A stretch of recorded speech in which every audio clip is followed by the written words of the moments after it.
But our guest speaker today is Kathryn Power-O'Brien. And she's a mind-body psychotherapist and therapeutic educator in the Twin Cities. She's got more than 25 years of experience in the field of integrated studies, body work, body psychology, spirituality, and mind-body psychotherapies. Her company is called Touching Power. I like that name. She's a certified Hesse-Boyden System psychomotor therapist. I hope I pronounced that right. She facilitates awareness of the Dreamer Symposium. She teaches the Integral Transformation Practice Program, and she's done that since 1995. And so with that, I'll turn this over to Kathryn Power-O'Brien.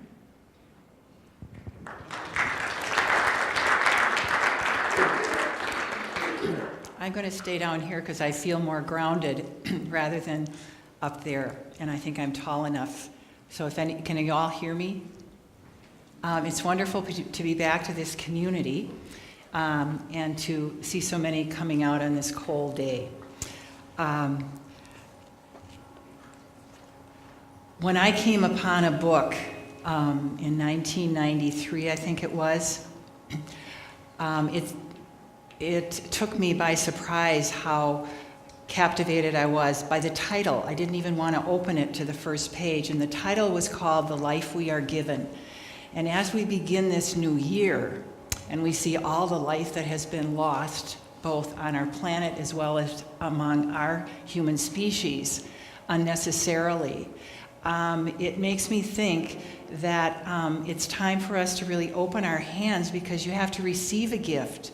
So how can we receive the gift of life for us on this planet as our year begins in a way that can empower us to be fully who we are, connecting with the spirit of life that's in us, that opens us to incredible wisdom, to know how to not only cope, but to impact the world that we live in, rather than to live in our depression, our sadness, our anguish, our discouragement, or whatever it is as a result of what's happened personally in our lives, or what's happened to us because we are a collective as both human beings and our planet.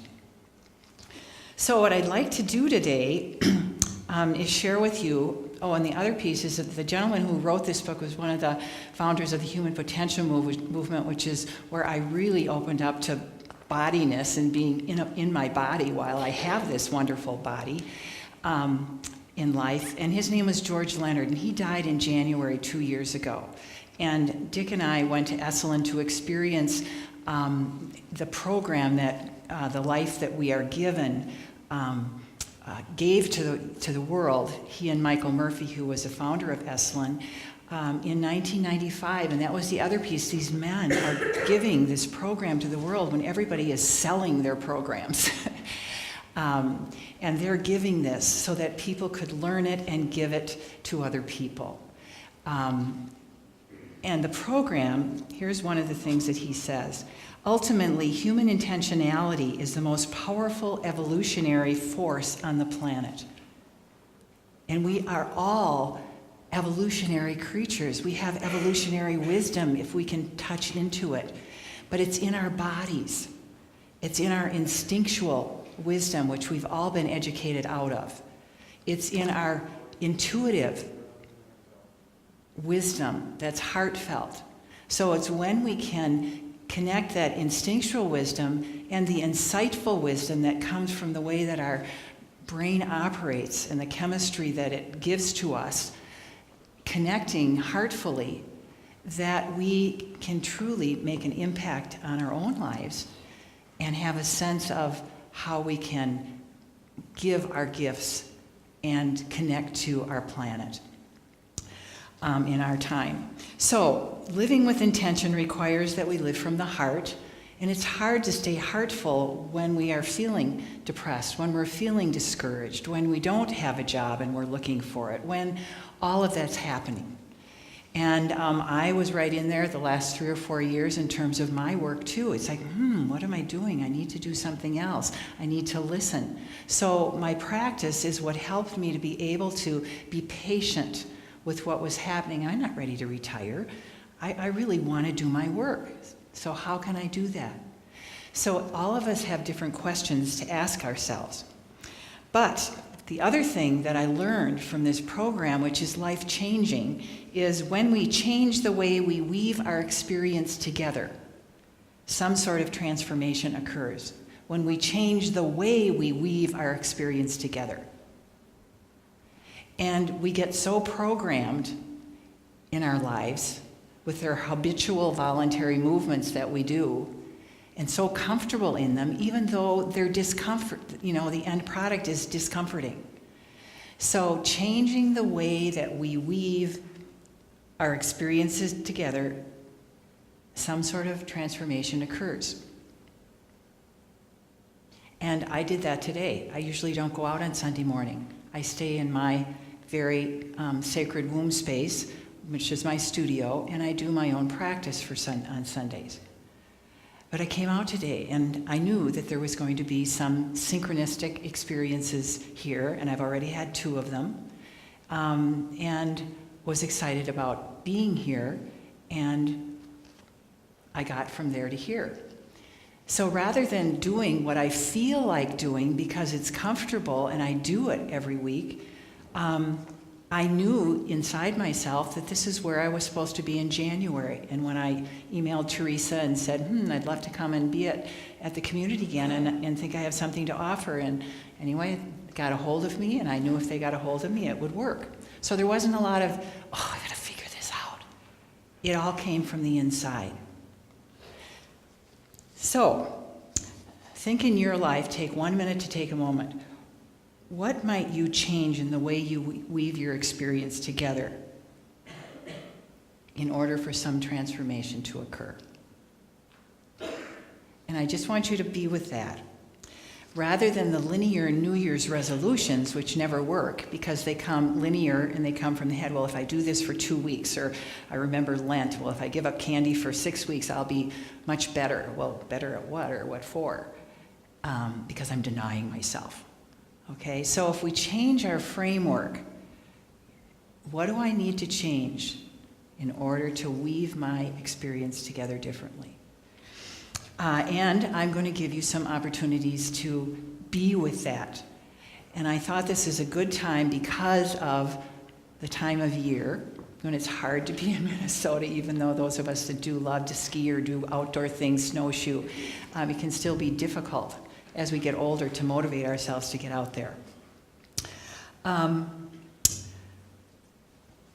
George and Michael created a program, and they did some studies with the people, and then they called it a kata, which is a Japanese word for practice, an ongoing patient practice that incorporates body, mind, heart, and soul, getting grounded, relaxing, so that our sympathetic nervous system doesn't take over and we're just like this, wound in a ball.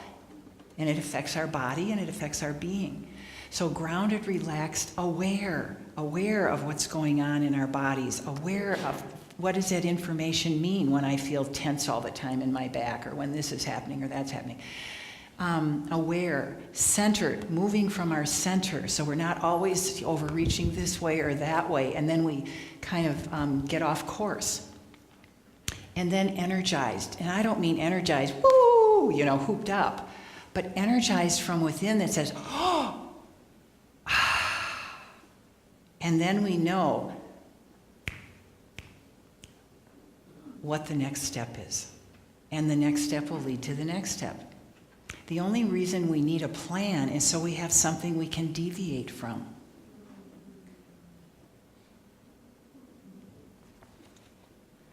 So what we're going to do today is 3 meditations. The first one's going to be movement.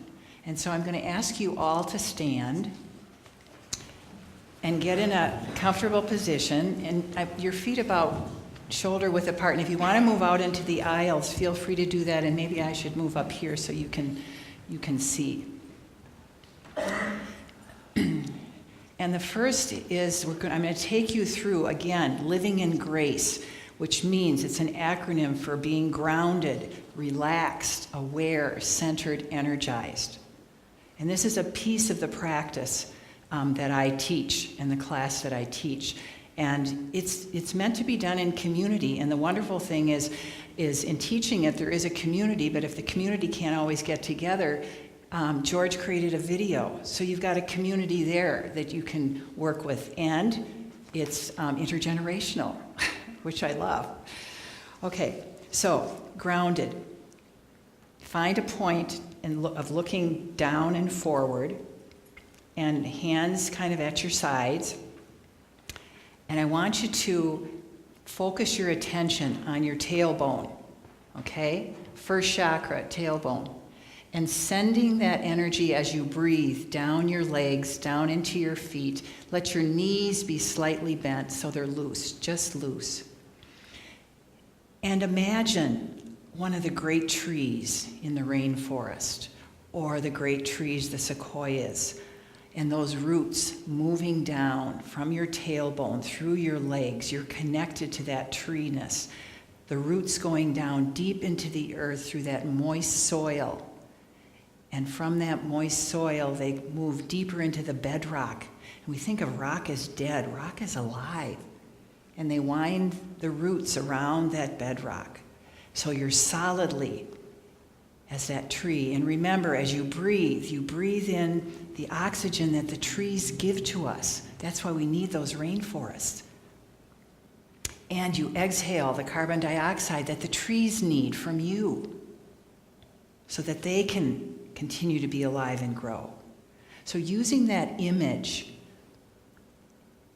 of treeness, of breath, and again, focus down and feel your feet planted. Roots planted into the earth. You're connected to the earth.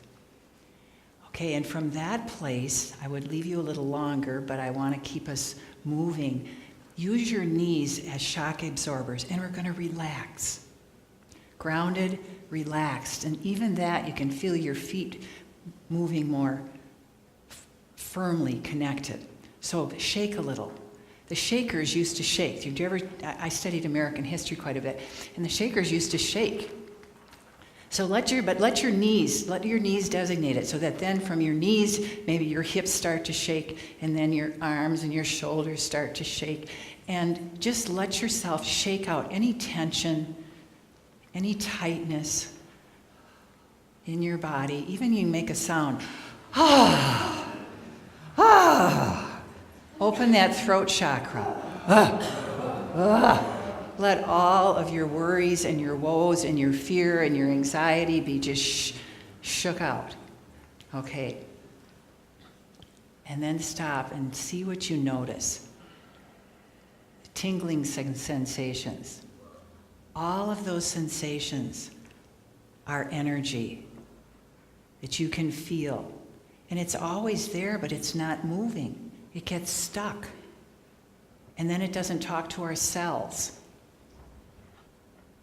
Okay.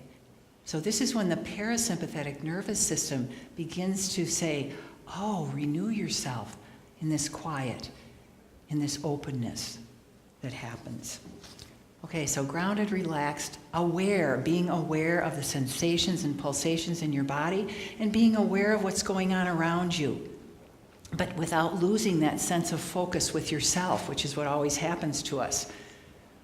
So staying focused with yourself, and you can hear my voice, and you can hear maybe people walking a little bit because some people just came in. And hear the silence. Listen to the silence as well. And then place your hands, your thumbs on your navel and your hands on your belly, centered. And I want you to move from center. I used to do ritual dance, and I really missed it. That's why I thought, oh, gee, we can do movement today. Just that sense of moving from center. What we always tend to do is go like this, and we overreach. But if we move from center, if you think of a string and you move from center, you do have a certain amount of flexibility. But if you overly reach, you're going to trip. So think of that sense of the rhythm of when you're coming from your center. And this is what gets us in touch with our instinctual wisdom about relationship with the world. That's what the second chakra is about. So when we have digestive and abdominal problems, it's usually some questions about our relationships in the world and with the world. And we've got lots of those problems right now. And all of us have some of them. So how do we stay centered and relaxed in grace while we live in this world? And then energized. And just get a sense of feeling your body now, just compared to a few minutes ago. And now I'm going to invite you to continue to stand unless you have back problems or leg problems and you want to sit, because we're going to do a standing meditation where you can continue to move, keeping your feet planted.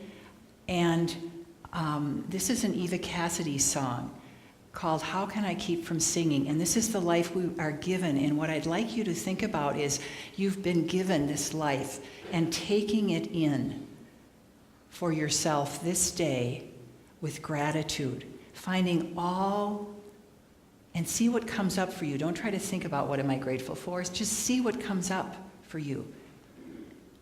I'm grateful that I can walk and be standing because I took a fall about 3 weeks ago. When I think of my body. So allow yourself to be here again, eyes soft. My life goes on.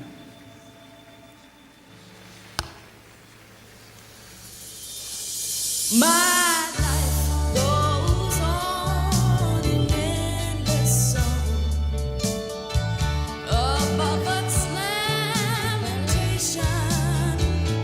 I hear the breeze of far-off wind that hails a new creation.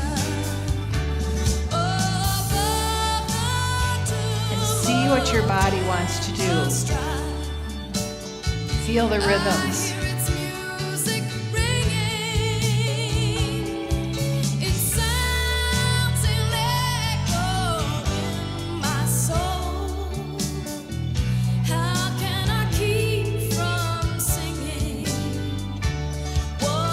What part of your body wants to be loosened up?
see your roots connected to that rock.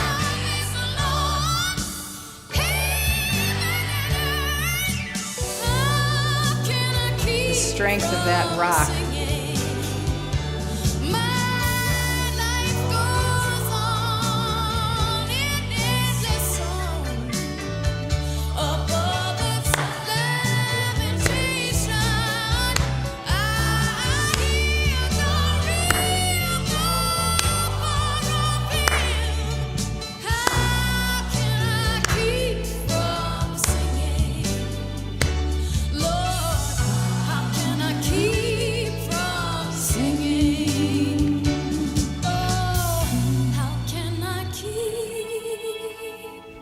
From singing. Thank you, Lord. Thank you,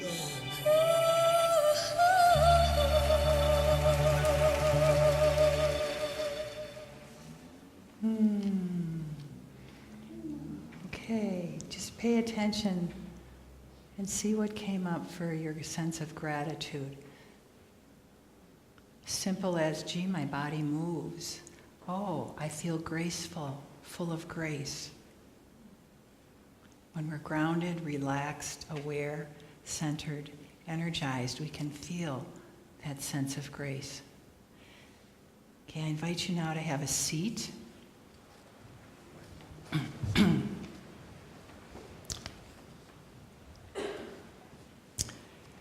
And this time, if you'd like to close your eyes, you can. And we're going to do another sitting meditation. So sit comfortably with your feet on the floor and kind of with a sense of your whole torso is open, and however you want your hands to be. Okay. And pay attention to your breath. You don't have to change it, just pay attention to it. And is it different now than when you came in?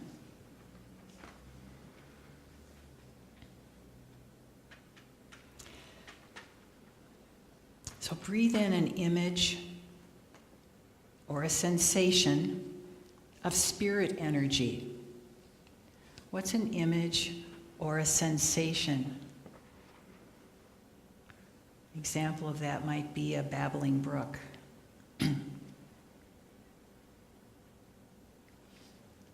See if that image that you have, excuse me, is from nature.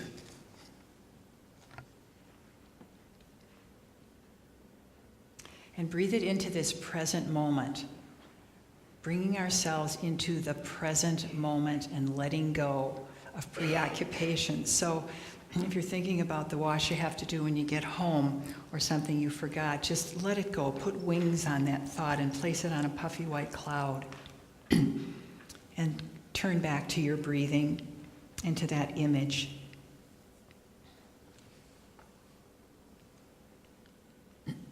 And then focus on one of the systems of your body. Now, our digestive tract is an important system because it impacts all the other systems of our body, but if the other systems aren't working either, that impacts on the digestive tract. But it's the digestive tract that connects us to nature because we're eating nature. We're chewing it up, breaking it up, and so it becomes part of us. So choose an organ or a system or both that you'd like to focus on, and then focus that image of spirit on that system. It needs tending to, and by being present to that organ and or system, we're going to listen to another song. Music, the inspiration that music and what it opens up in us. And this is about spirit that touches our soul and how that can impact on our body and on the balance and the healing that our body needs at a cellular level. So, O mystery, you are alive. I feel you all around. You're the fire in my heart. You are the holy sound. You're all of life. It's to you that I sing. So you're singing with your breath as you focus on yourself and allow this music to be the underpinning that keeps you grounded and focused and centered and relaxed.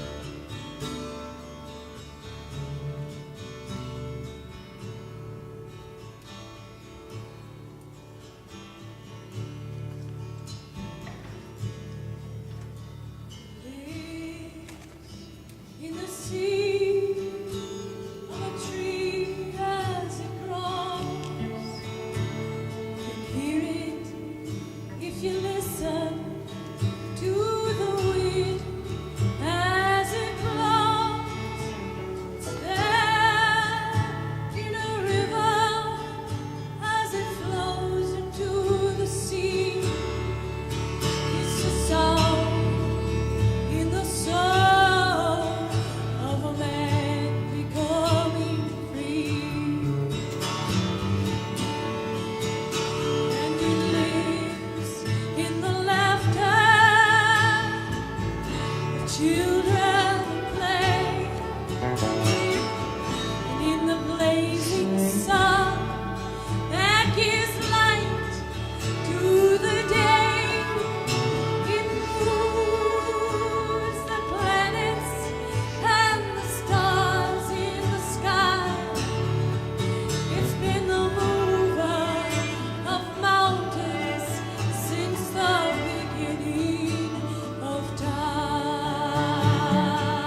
You keep your eyes closed. And take your hands, and I just want you to kind of stroke it in the air around either that part of your body that you're dealing with. And with that, you may want to use the kind of what we call an induction. I deeply appreciate the life I've been given. I embody myself, or I honor myself by embodying grace.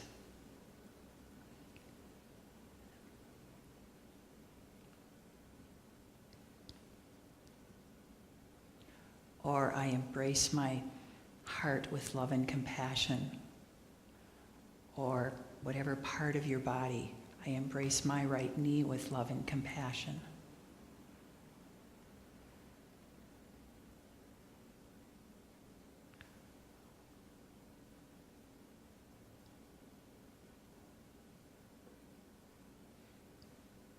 And that piece of your intention, and you may come up with a phrase that works better for you.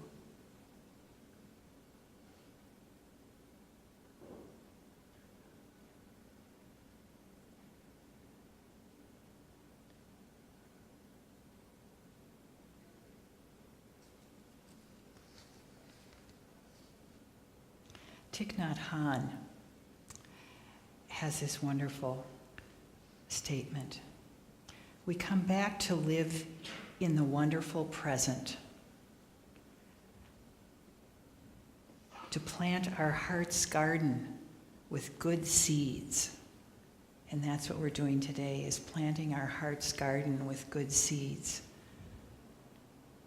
To make strong foundations of understanding and love. And when we can learn to embrace ourselves with all our picayune, crazy little, whatever we want to call them, issues, along with the major issues and concerns that we have about the world and about our health and well-being, when we can love ourselves despite those, then they can begin to be transformed. But as we keep trying to, or we keep being critical of ourselves, then that gets projected out into being critical of the world too. And our world will not heal through more shame and blame and criticism. It'll just continue to get worse. And we won't heal if we shame and blame and criticize ourselves. So that learning to embrace ourselves with love and compassion is the way that we are able to embrace our world with love and compassion. So embodying yourself in grace, allowing yourself to be grounded and to do whatever little practice you can, and this was a mini practice, what we were doing today, to help you slow down, feel spirit within you, feel the energy of life force within you. And then from a place of centeredness, we move out into the world. Grounded, relaxed, aware, centered, energized.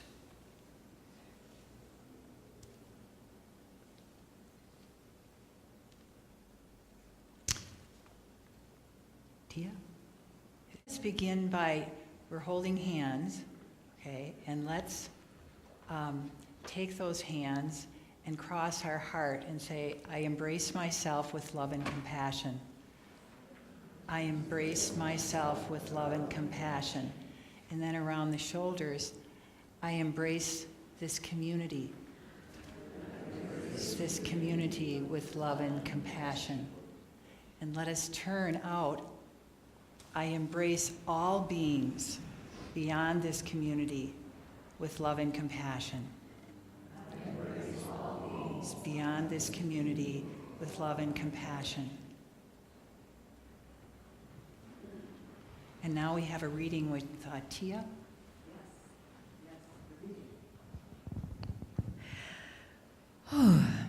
Kids don't learn to act for the common good through moral reasonings. 5-year-olds don't think, my goodness, if I act with self-interest at this juncture, it will decrease the likelihood of future reciprocal altruism, therefore depressing levels of social capital in my community.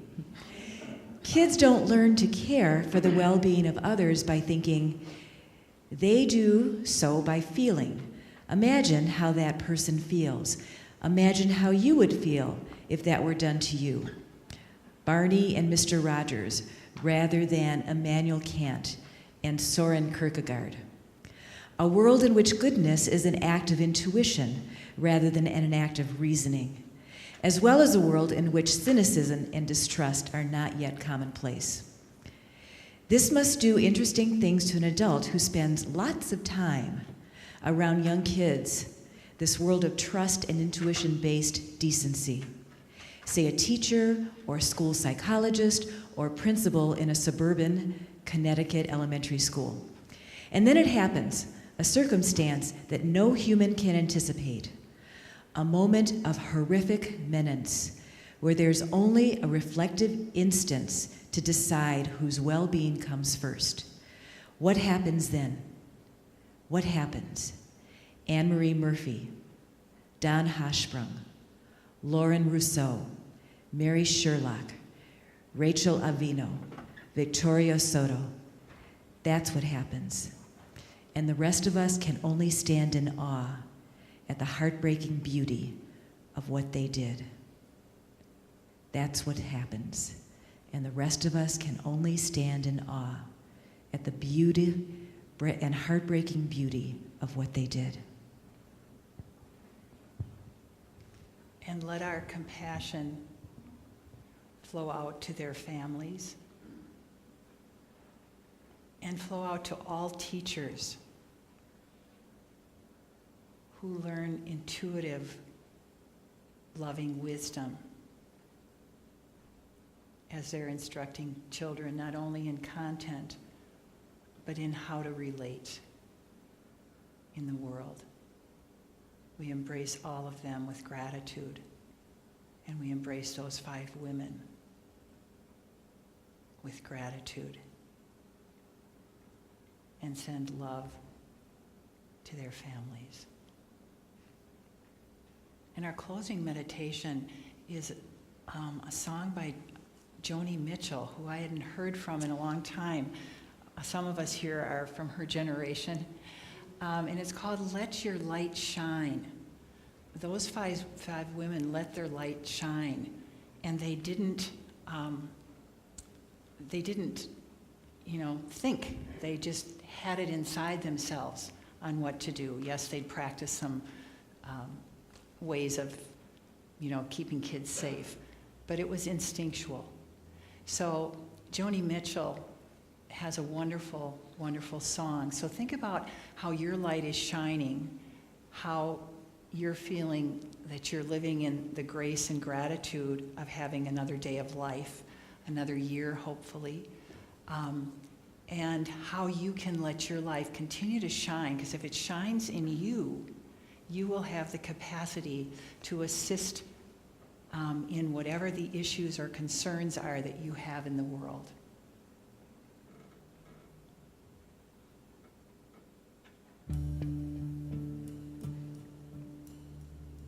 And again, be in that grounded place, feeling the connection in this community to each other.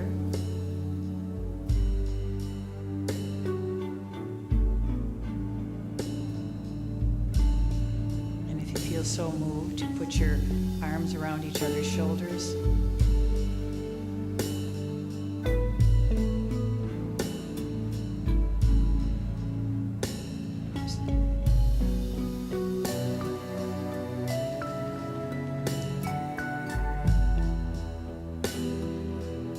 This is a 7-minute, so if your arms get tired, listen to your body.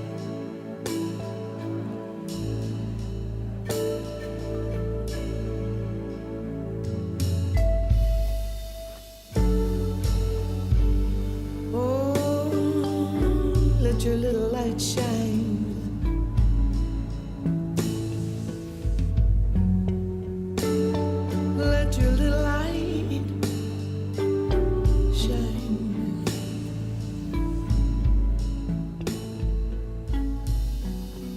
Shine on Vegas and Wall Street.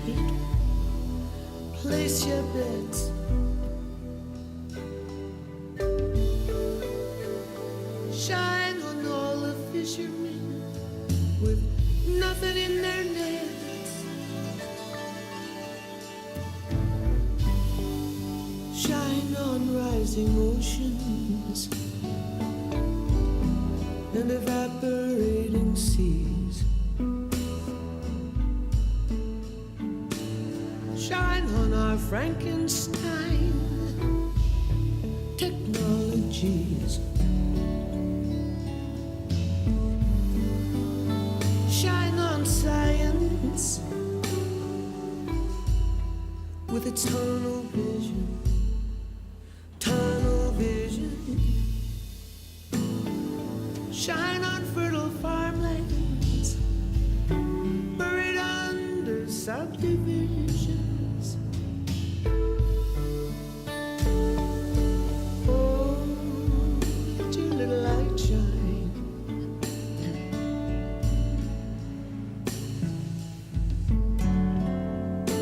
Oh, let your little light shine.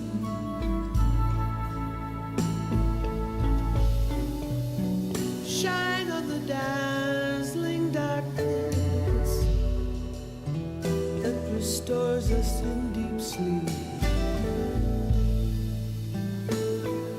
Shine on what we throw away and what we keep. Shine on Reverend Pearson, who threw away the vain old God, and kept Dickens and Rembrandt and Beethoven and fresh plowed sod. Shine on good earth, good air, good water, and a safe place for kids to play. Shine on bombs exploding half a mile away. Oh, let your little light shine.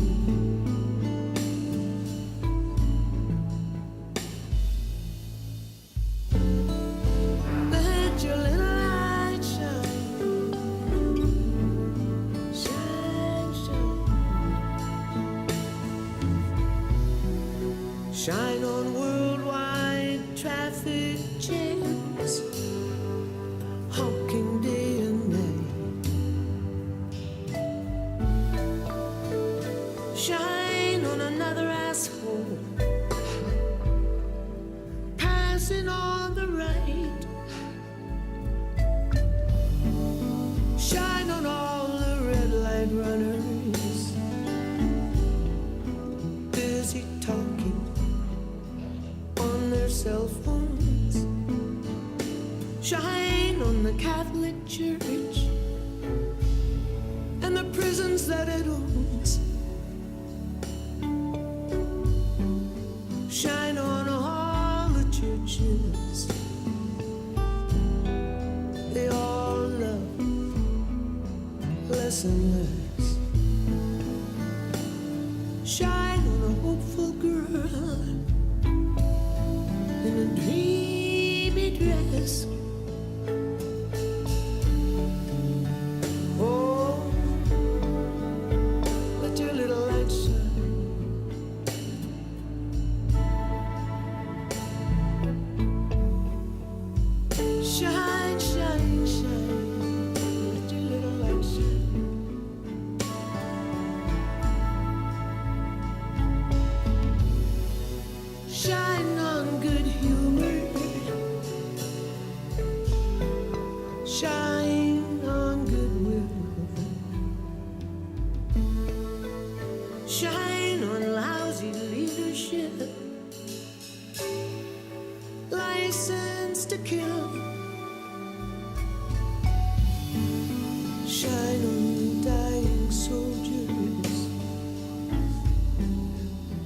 patriotic pain.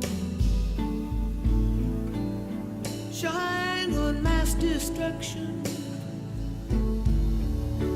in some God's name. Shine on the pioneers, those seekers of mental health, craving simplicity. They traveled inward, past themselves, let their little lights shine. May all their little lights shine.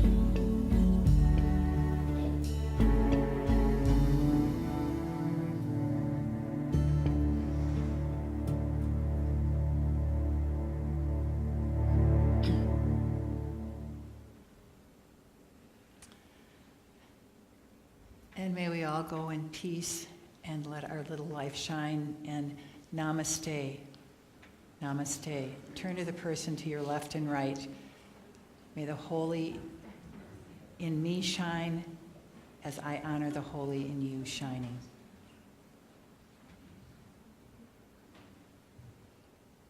I let the holy in me shine as I honor the holy in you. Have a wonderful day, and hopefully maybe I will see you at some of my classes, and we could maybe get one going here that will expand on this wonderful practice that with each person's creative spirit, as life moves on, you shift and ebb, but you have a sense of having a transformative practice taken from Eastern and Western traditions, which is so lovely. Enjoy your day.